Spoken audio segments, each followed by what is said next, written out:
একটা liquid highlighter যে makeup লুককে কতটা সুন্দর করে ফেলতে পারে, সেই গ্ল্যামের এই লিকুইড হাইলাইটারগুলো ব্যবহার না করলে আপনারা বুঝবেন না।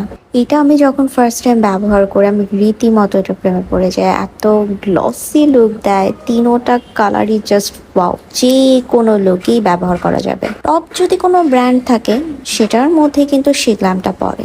সো সেই গ্ল্যামের আপনি যেটাই নেবেন কখনোই ঠকবেন না এবং পয়সাটাও উসুল হয়ে যাবে। আমাদের যাদের অয়েলি স্কিন, ড্রাই স্কিন, সব ধরনের স্কিনেই কিন্তু ওই লিকুইড হাইলাইটারগুলো ব্যবহার করা যায় আর মেকআপ লুকটা অনেক সুন্দরভাবে ফুটে ওঠে। অনেক সময় পাউডার হাইলাইটারগুলো ব্যবহার করলে দেখা যায় যে উপর দিয়ে ভেসে থাকে, বাট এই লিকুইড হাইলাইটারগুলো কিন্তু এত সুন্দরভাবে স্কিনের সাথে মিশে যায় যে মেকআপ লুকটাকে আরো বেশি গ্লসি করে ফেলে। লিকুইড ব্লাশগুলো সোয়াচ করছিলাম আর আমার এত ভালো লাগছিল, এত গ্লসি। এগুলো মেশানোর পরে পুরো ফেসটাই খুব সুন্দর গ্লসি হয়ে যায় যে কোনো আপুরই খুবই ভালো লাগবে। সেই গ্ল্যামের প্রতিটা প্রোডাক্টস কিন্তু আমাদের পেজে আপনারা 100% অথেন্টিকটা পেয়ে যাবেন এবং রিভিউ কিন্তু ডে বাই ডে অনেক বেশি বেড়ে যাচ্ছে সেই গ্ল্যামের প্রতিটা